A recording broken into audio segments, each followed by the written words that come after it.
Narasimhamurti very well explained the very first sloka of Ishavasya Upanishad, very, very dear to me. Very dear to me, because this one sloka is good enough to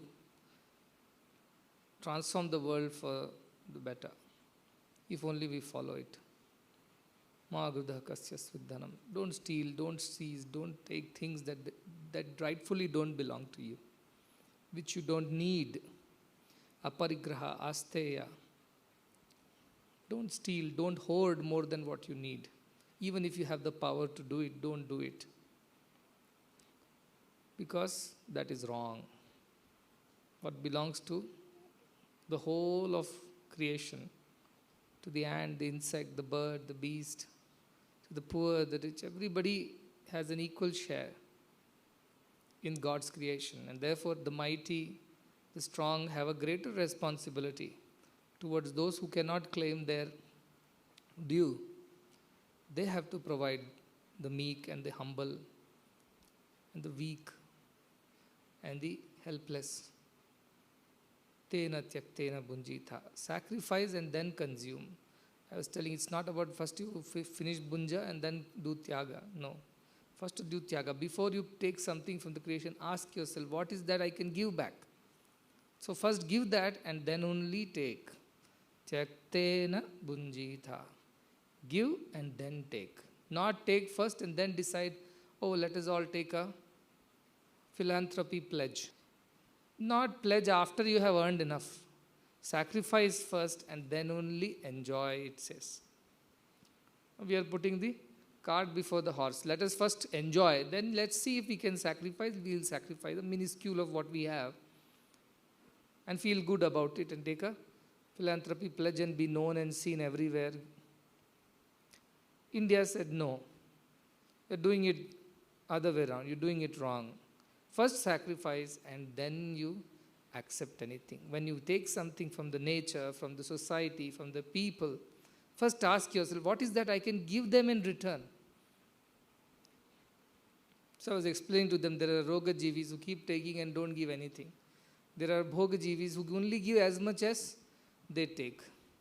There are Tyagajivis who give more than what they take. And there are Yogajivis who don't take anything but give everything for others' sake.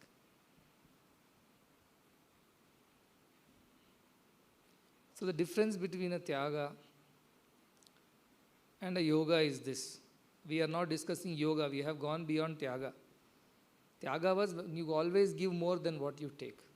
If you can give two, then take one. Otherwise, don't take. That is Tyaga. Yoga, don't take anything. If it comes your way by the grace of God, by the divine will, accept it with humility. Doesn't come also, it's fine. Dukkheshu anadvigna mana, sukkheshu vigataspraha. If some sorrow comes, accept it. Don't be disturbed. If gain comes, accept it. Don't be excited. That is the yoga that we are talking. We have moved up from Ishavasya Upanishad now, which talks about Tyaga to a sense of yoga. But Ishavasya Upanishad is also very, very, very profound because it just starts with this, but it also pushes you towards the higher goal.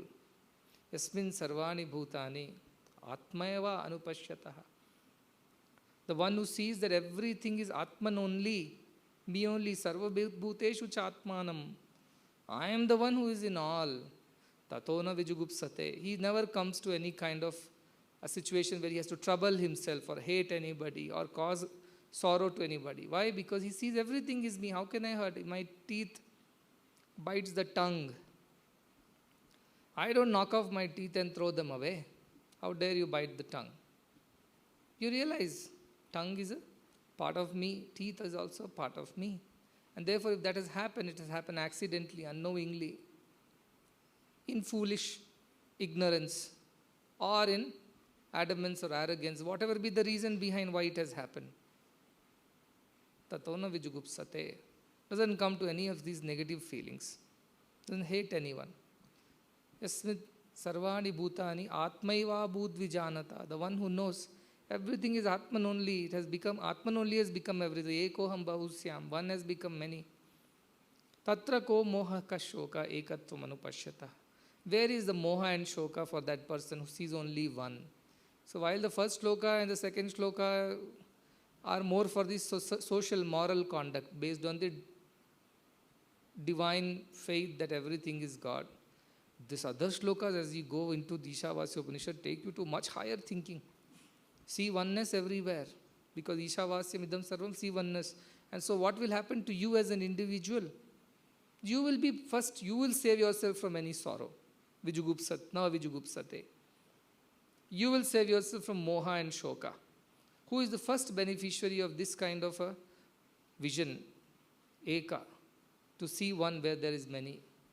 Who is the first beneficiary? I am the first beneficiary of following this. Why? Because I don't come to any sorrow. Whole world wants to avoid sorrow, isn't it? We are Ananda Pipasus, it is said in Upanishads. We are thirsty for Ananda only. We don't want sorrow. But we don't know how to avoid this sorrow. Seems like we have avoided. But it goes from the front door, comes into the house from the back door. If we kick it out from the back door, it comes to the front door. If we close both the doors, it comes through the window. But there is no escape from this sorrow. So the only escape from this sorrow is when you see everything is one. And that is yoga. Ekatvam anupashyatha. When one sees only one, where there are so many, he sees the oneness of everything. One means you cannot see everything as one as with physical eyes. He sees the oneness, the spiritual oneness of all. Such a person does not come to any sorrow. Such a person never comes to any, never develops attachment, is never having any hatred or any ill feelings towards anyone. Why? Because he is a yogi. Though from Tyagi he has become yogi. By following such moral principles, his mind has become purified. He has become Vishuddhatma, pure mind one. And he has become Mahatmana. And therefore the knowledge of oneness in all, Prakashante, shines in his mind. It reveals on its own. So Ishavasya Upanishad further goes. It talks about avidya, maya, vidya, avidya. Not maya, but it talks about it as two types of knowledge which helps you to purify yourself and gain the higher worlds. And then it goes finally, when the departing soul is, I always said, when you are about to depart the world, the soul that realizes that it has missed the opportunity to redeem itself is inconsolable.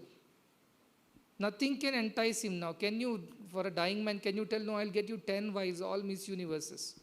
You think that will console him? The same man when he was 20, 25 was running behind all that. You tell him that I will write off, half of the property and wealth, all the stocks and bonds, take it. You think he's going to be happy and consoled that, oh, while dying at least I am rich. You tell him anything, all the pleasures of the world will be brought to you. Do you think he's going to be consoled by that because he knows that tomorrow is the death? Somebody who has to be hanged tomorrow, you think today he's going to enjoy a lavish dinner? His mind is always, oh, this is the end of it. I am done. Life is over. And now I realize that I can't take one thing with me. Inconsolable is the state of that departing soul. Like Alexander the Great lifted both the hands and said, when I die, lift both my hands, make sure that they're seen out of the coffin. And take me across the whole city and let everybody see that I'm going empty-handed. Inconsolable grief of that person. Why? Because he has not realized that all this is sarva bhuteshu chatmanam, sarva bhutani chatmani. That truth he has not realized. That oneness he has not seen. The last moments of that person is terribly disappointing. Uncomparable grief, sorrow-stricken mind. Why? Because with all the wealth, progeny, relationships, names, medals, rewards, accolades, power, he knows none of this is going to come with me. It's over. I'll be forgotten. And okay, I'm forgotten, that is fine. But where am I heading now? Asuryanam te loka. I'm heading to the Asurya loka. The terrible world of demons, they say. Demons means lowly people who think in a low way. I have thought in a low way. I didn't think high. Simple living, high thinking. Mine is high living, no thinking.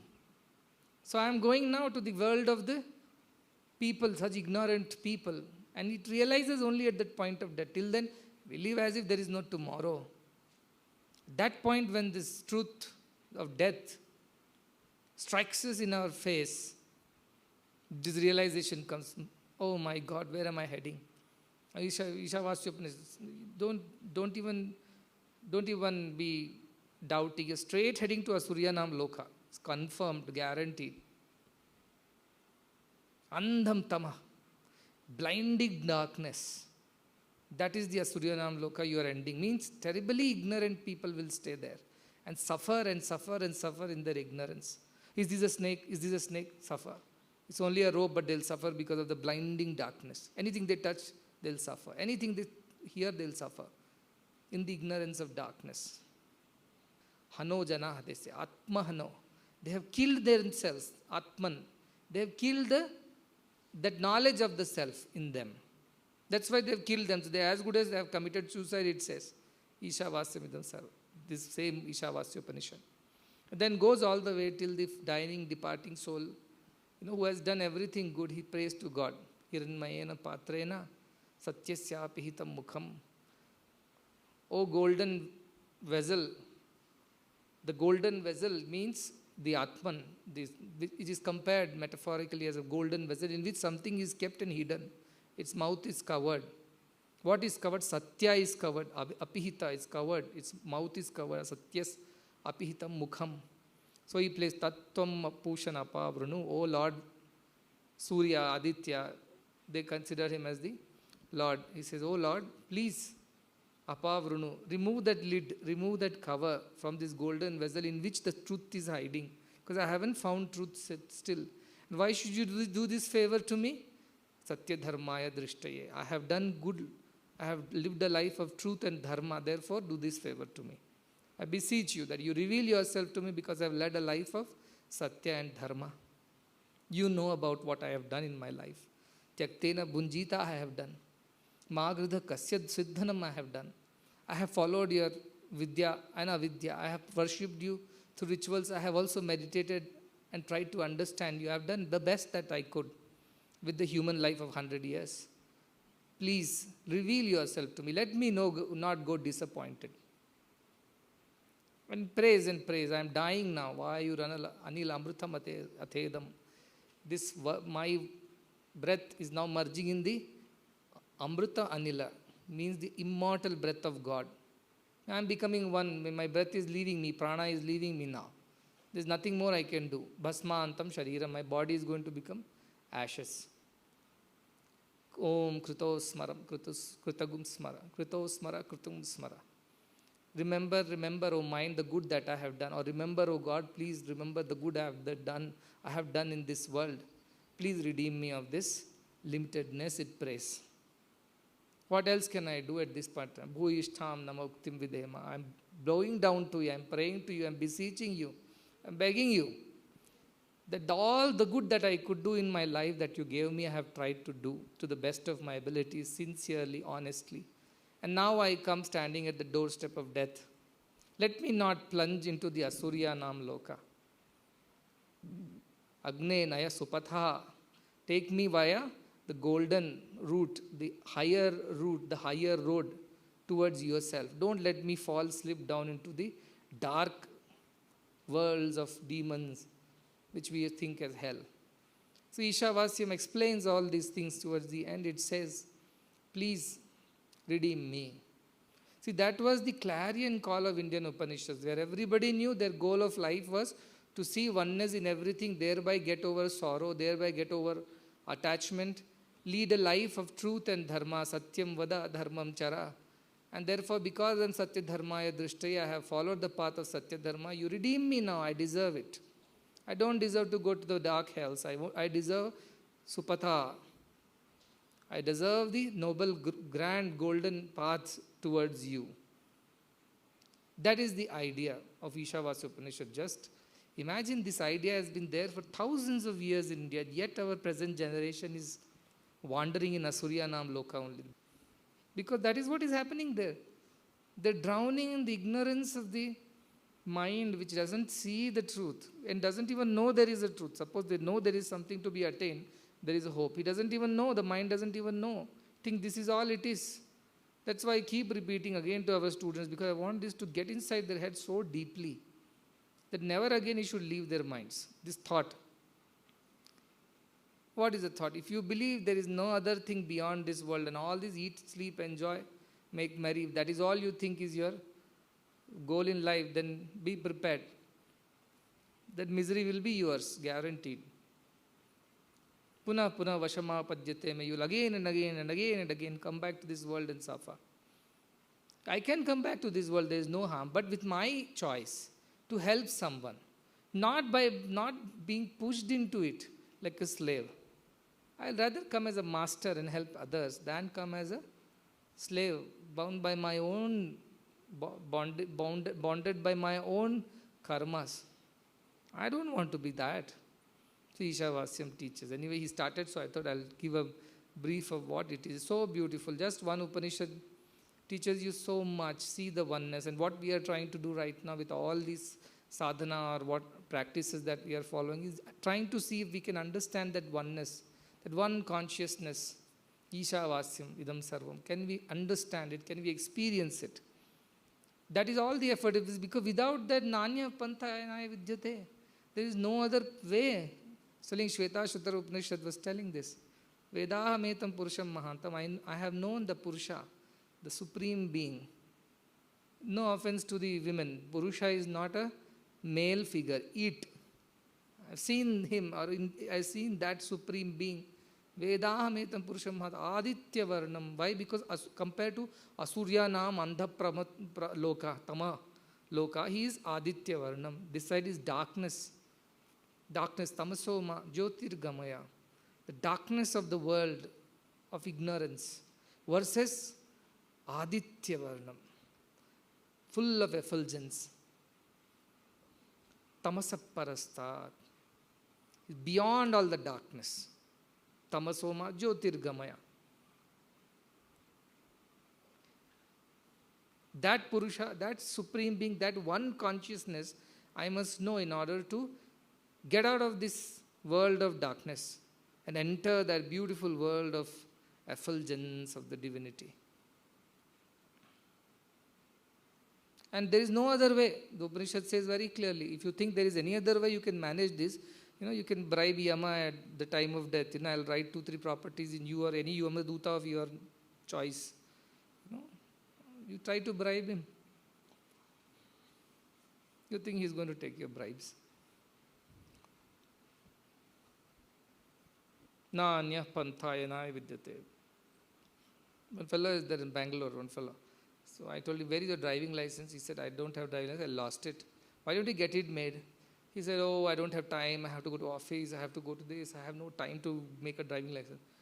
Then you will be getting caught in every signal then. He said, no, for every signal that is there from home to office and office to home, I keep 500 rupees per signal, he said, in my pocket. Every time he gets caught, 500 rupees, move on. He earns lakhs of rupees. What is there for? He doesn't have time to go and get a driving license done. That costs him more money, in the sense, the time that he has to spend on that.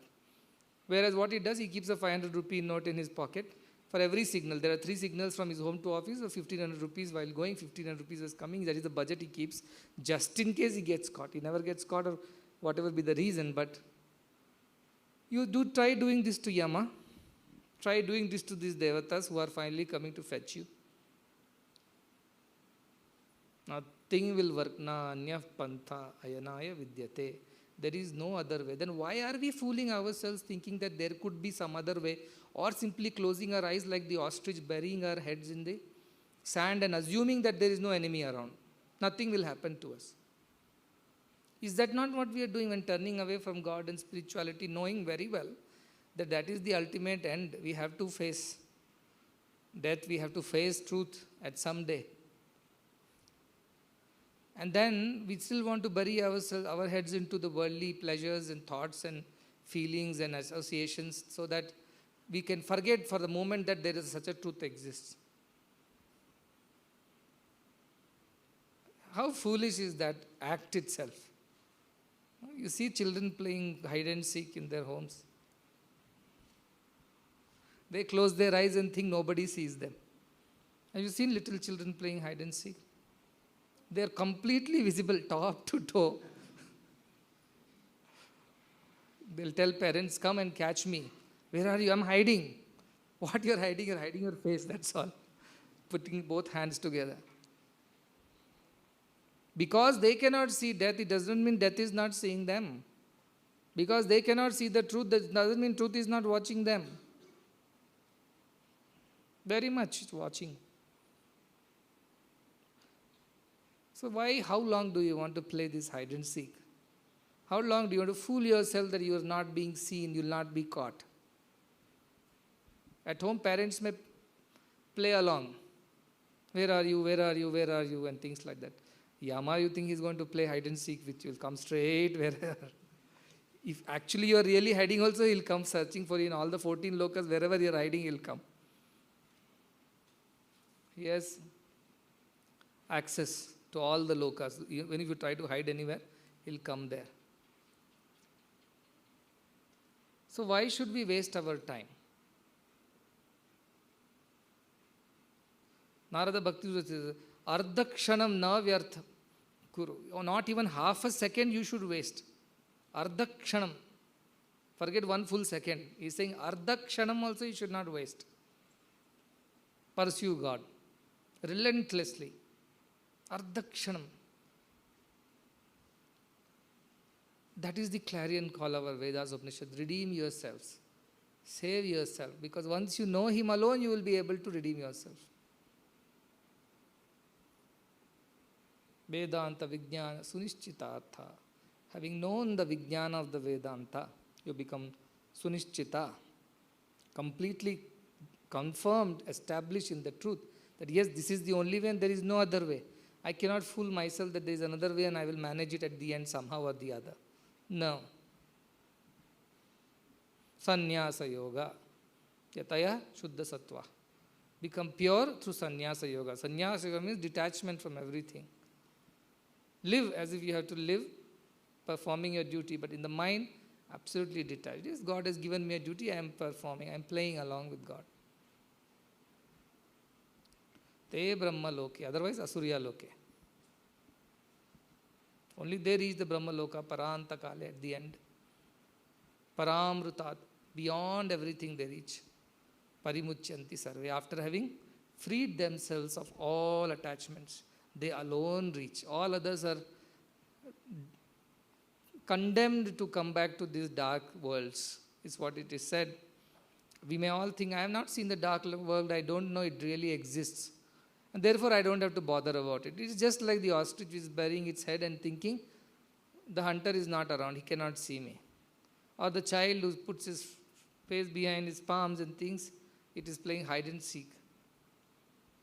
It's as foolish as that. To say it does not exist at all. Na asti. They are the ones who are doomed.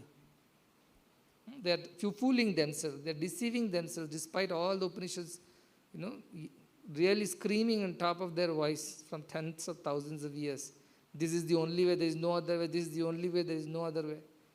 Yet that person closes his ears, says, I don't hear any warnings, I don't hear any caution. I'll go on doing what I want to do. He is going to meet with ruin only. There is no other way.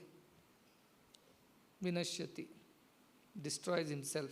So therefore this effort to realize that oneness. And unfortunately there is no other way. If there was another way, I could have suggested that easier way. There is only one way, which is to realize that oneness. Unless that has happened, nothing has happened. Your siddhis have not happened, your shaktis have not happened, your achievements have not happened, your family relation, power, position, nothing has happened. Only if that happens, something has happened in your life. Otherwise, nothing has happened. Can you believe that? Nothing has happened. Only when you realize God is and in everything and everyone, only one exists. That then only. Nothing else can help you at that moment. When things happen, at that point of time also poor this departing soul is praying. Please remember the good I have done. Don't punish me. Don't push me into hell's dark hells. Please remember Krito Smara Kritam Smara Krito Smara Kritam Smara. Twice he repeats. And even then it says, to Agni, who is the God who is going to take this Sukshma body, physical body is going to be ashes and taking. Agne Naya Supatha Raya Asmin Vishwani Deva Vayunani Vidwan. You know everything that good or bad I have done. Mostly it takes all the good I have done, the merits Rai, all Rai, I have collected all the good that I have done.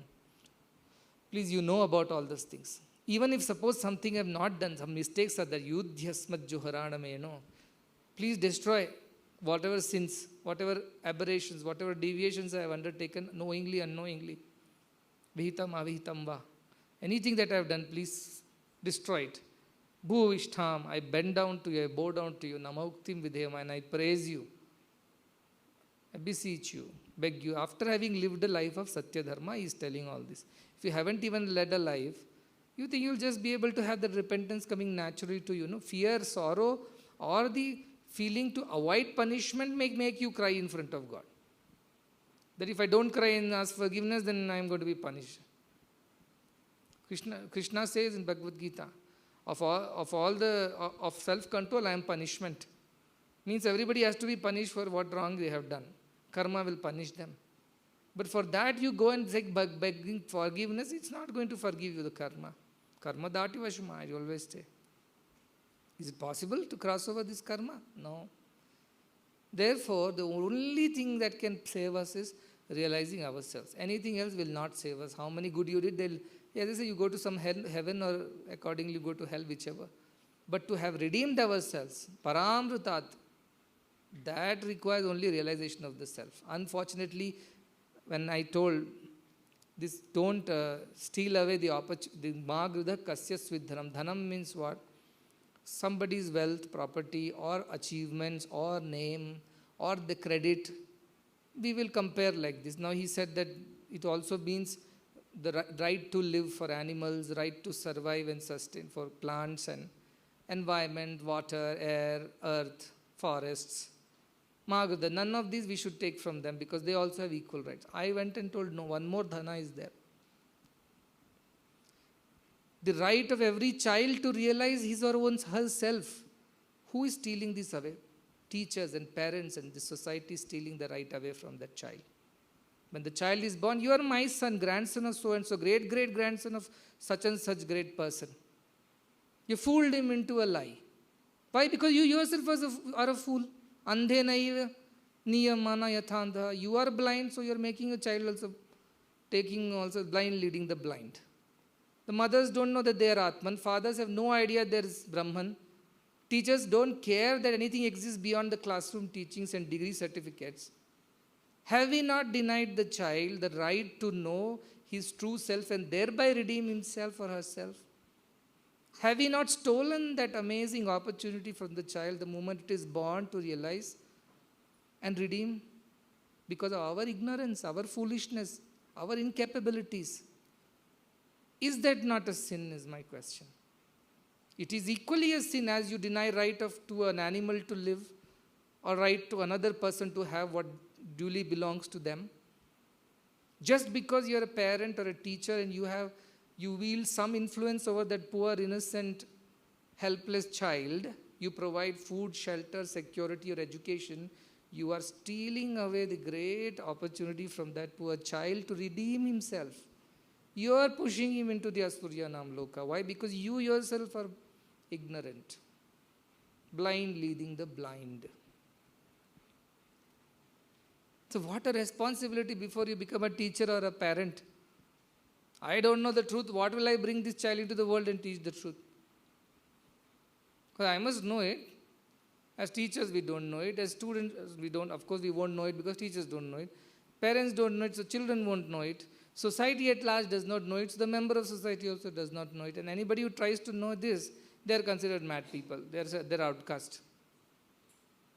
But that is the only way. I will not tell a lie. I will only tell what is truth. Satya Bodhaka. Take it or leave it. Like it. Take it. Don't like it. Leave it. I am not at a loss. You are at a loss. Because you will puna. Keep coming and going. Who cares? But somebody cares there up above with compassion. And therefore he has come to teach. that there is the way out of this mess, and the only way out is this way. There is no other way. All other look like ways, but they are not ways. So, na karmana, na prajaya, dane, na tyage, naike, amrutatva manushahu. Either by karma, praja, dhana, tyaga, nothing of this will work. Amrutatva manushu doesn't come. Tyaga, it comes from what tyaga? Detachment from everything. An attachment to God. That tyaga. Not tyaga means I went to mandir and donated 100 rupees every week. Not that I fed a few poor people, migrants who are walking up and down the road, few thousand packets of food. That is not tyaga. That won't help. Tyaga means this idea that I am deha. Deha bhava. That tyaga when you do, then ascension starts. Going up and up. Urdhvam, supatha. Otherwise there is nothing. So it's so important that at this point in time in the history of mankind, when everybody is blind, and I really pity the plight of those students and those children who are born to such parents in such families who only have worldliness. They have no idea of any spirituality. Even if they have idea of spirituality, it's pseudo-spirituality, which is only interested in worshipping God for the sake of some material benefits. I pity. I really feel sad. Or those students who end up in institutions where nothing other than, this exam, crack that exam, get score, get certificates. I pity those students. I pity the parents. I pity the teachers. I pity the institution.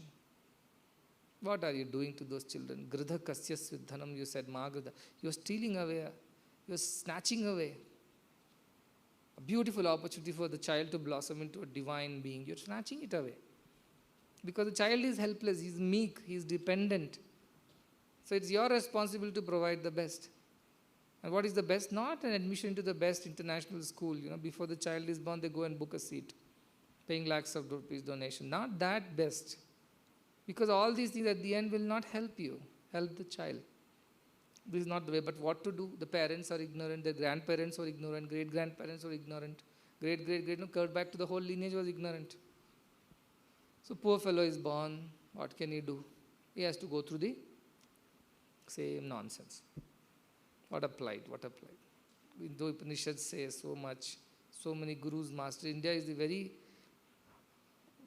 bhumi, that karma, tapo, tyaga, yoga bhumi. Born in India also we are leading such lives as Americans or Australians or Europeans.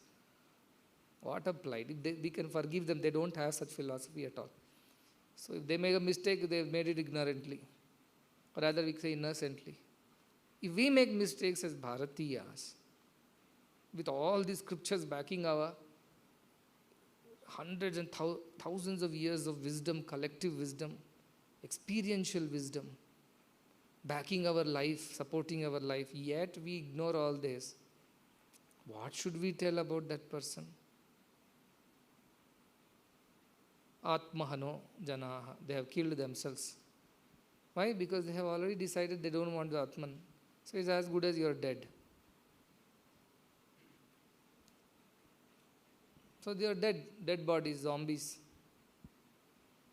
You're not alive, you're not vibrant, you're not full of spirituality, then you're dead. Corpse walking on two legs, that's all it is. That kind of, imagine the beautiful culture. And now we are, some effort I hope everybody is putting. I'm not saying it will come to you tomorrow. Or some people, if they're already, making plans to shift to Himalayas into some cave or something, to them also I want to tell. That is also not the way.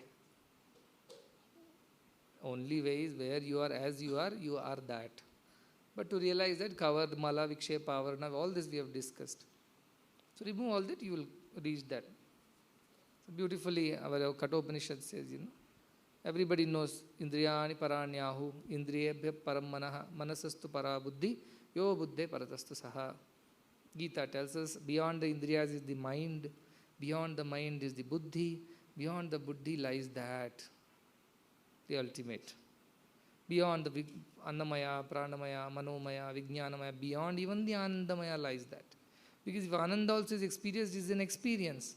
Who is the experiencer? He lies beyond that. Paramrutat. Beyond that. That is what we are trying to experience, to know the Asti. So you put the effort. What it says, first we withdraw all your senses, less interactions, less talking, less moving, yukta ahara vihara. So it says, yachet vang manasi, take your indriyas, vang means speech, but it collection of all the indriyas, merge it into the mind, means don't allow those indriyas to act outside, independent of mind. Instinctively don't allow them. So you practice some bit of that. Most of them came. That is why Sabarimala trips, Ramzan, 40 days, Sabarimala 40 days. Because they all knew that they have to abstain them, so their senses have to not indulge in sense objects.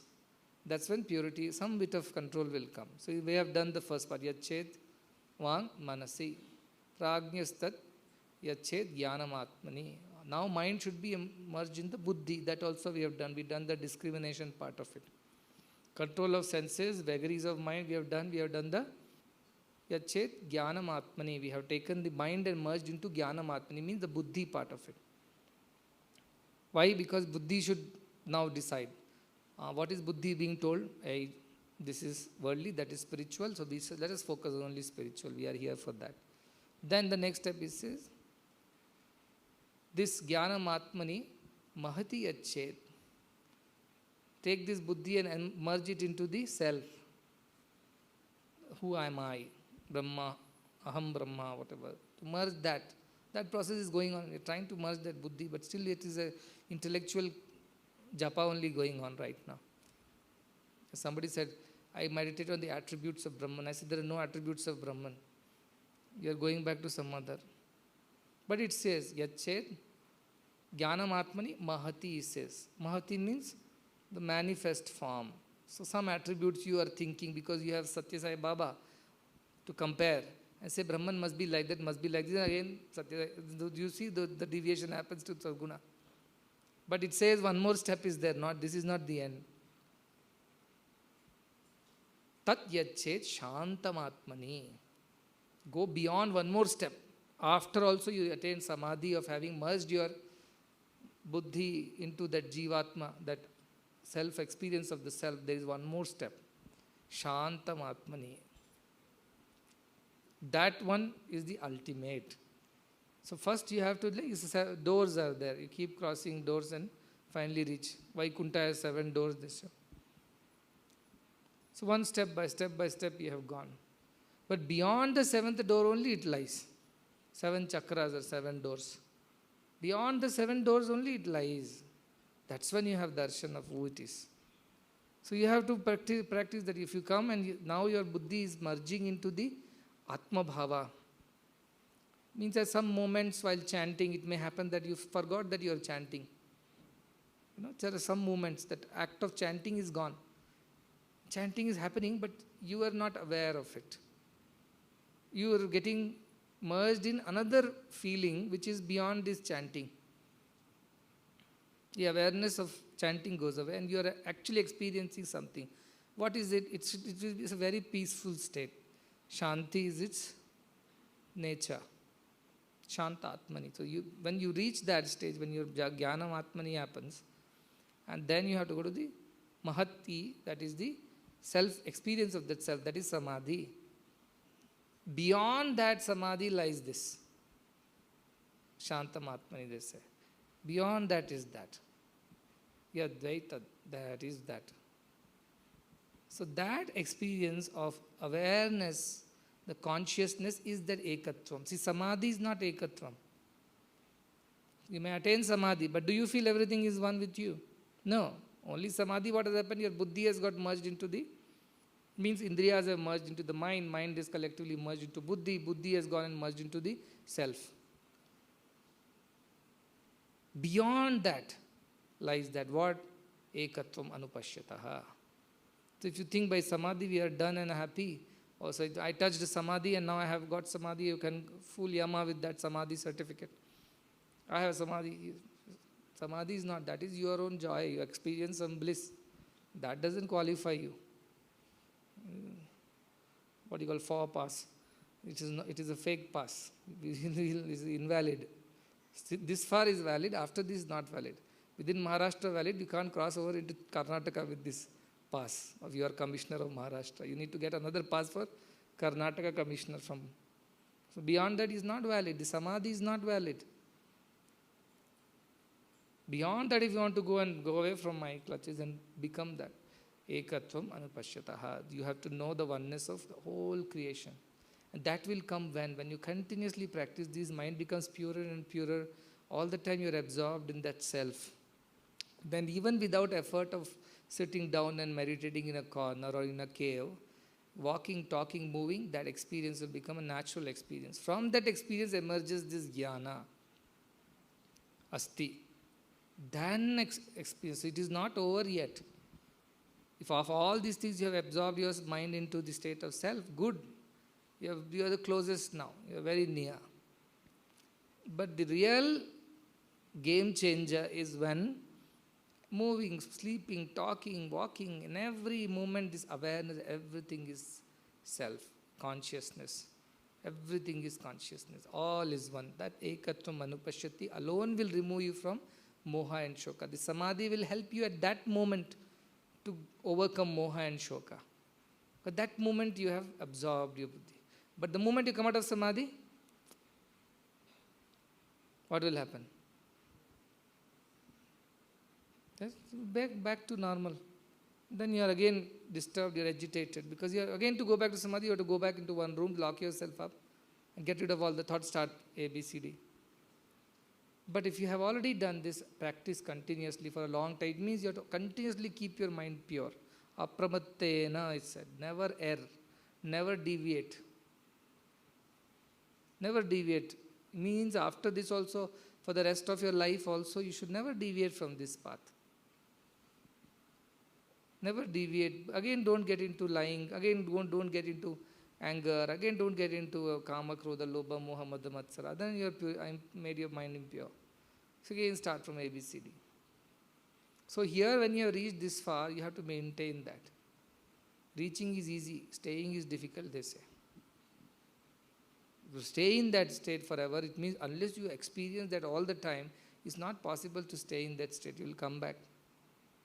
You will come back again.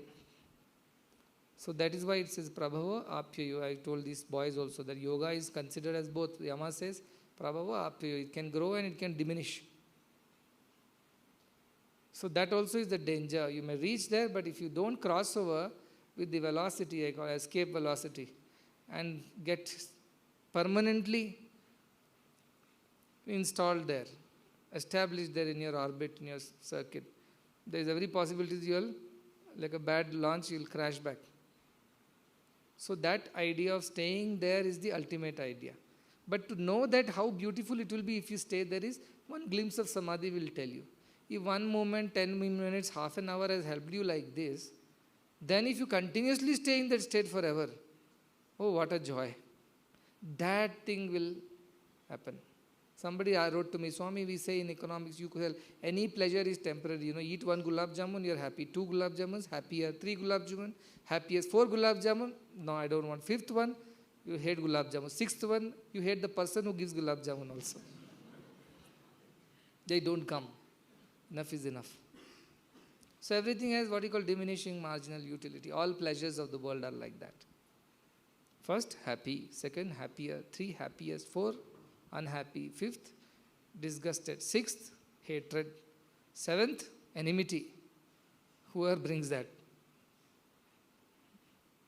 But this Atma Sukha, infinite. It is anantam. Infinite. Even then you never get bored of it.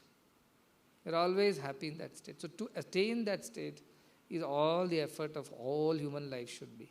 So why should I eat? Why should I sleep? Why should I work? Why should I have this? Why should I have that? Everything so that I can have that. If anything is coming on its way, you should ruthlessly, mercilessly throw it away. Whoever it is, whatever it is, however it is. No compromises on that. That clarity should be there. Asanga sastrayana, cut it off with detachment. So this is a lifelong process. So when he said Magda Kasya Siddhanam. I said, no, every child has the right to realize oneself. What is the poor child? He didn't get a Madalasa like mother. He didn't get some Brahma Gyani as the father. Some Varuni like father. What is that poor fellow's fate? We have snatched away a great opportunity for the child to redeem and be eternally happy because of our limitedness, our foolishness, our ignorance. So how important it is that we realize it ourselves so that we can show the way to others. So just don't think life is about living happily, gaining a good job and then good salary and then a house and a family and children and grandchildren and everything else. And that will not lead us anywhere because Yama is not impressed by any of these things. He will say none of this works and you can't even bribe Yama at the end. He will not take anything from you. He will only take your life. Nothing else he will take. That time you cannot buy another day to go back and do some good rituals and paschatapa and all won't work. And paschatapa won't come also to such person at the end. All of it. Whole life you never did any paschatapa. Suddenly it won't come to you at the end. It is a regular process. So everybody has to pay attention to this. This is the greatest truth. There is no truth other than this. Satyabheva jayate na anratam. Truth alone is ultimately victorious. This truth, the truth of the Atman that you have realized yourself, that alone will make you victorious. Otherwise, you will be defeated at the end. And again come back to Asuryanam Loka. So these Upanishads are so important. Everybody should put some effort to learn. If you don't know Sanskrit, learn it in English for the sake of it. At least you get some idea of what it is all about, some basic. Then next you can also put effort to know it more thoroughly. But you must put effort. It's a must. Nobody should take it lightly. Things are changing. World is changing. The way the future of the world, everything will change with time. People will be fed up, disillusioned by the disharmony, the restlessness, the fear, greed. And they'll abandon. There was that movement in 1960s and 70s that was about one hippie movement was there, love and peace movement. You know that? In US it started because that generation started denying everything that the previous generation told them. They saw the wars, they saw the greed, they saw the disparities, inequality, injustice, social issues, and this whole generation stood up for that, voiced against it. But they took to a path which was not spiritual. It was rebellious. At best, it was a social idea. It was not a spiritual basis. So as Yama says, how can you get something permanent out of an impermanent thing? Therefore, their idea was very social. They talked about all the right values. Tyaktena bunjita, magruda kasya svidhanam, perfect. But Isha vasyam vidam sarvam was not in their mind. That's why it failed. When it didn't work out for them as they wanted, it failed. They were dominated by power, or they were bribed into stopping that, or pushed away from the societies, and whichever way it was, controlled and killed. The inspiration did not last. Why? Because they followed the second line of Ishavasya Upanishad. The first line they forgot. Ishavasya Vidam. So the spiritual oneness, that idea was not there. They thought we are all social beings. That's why it failed.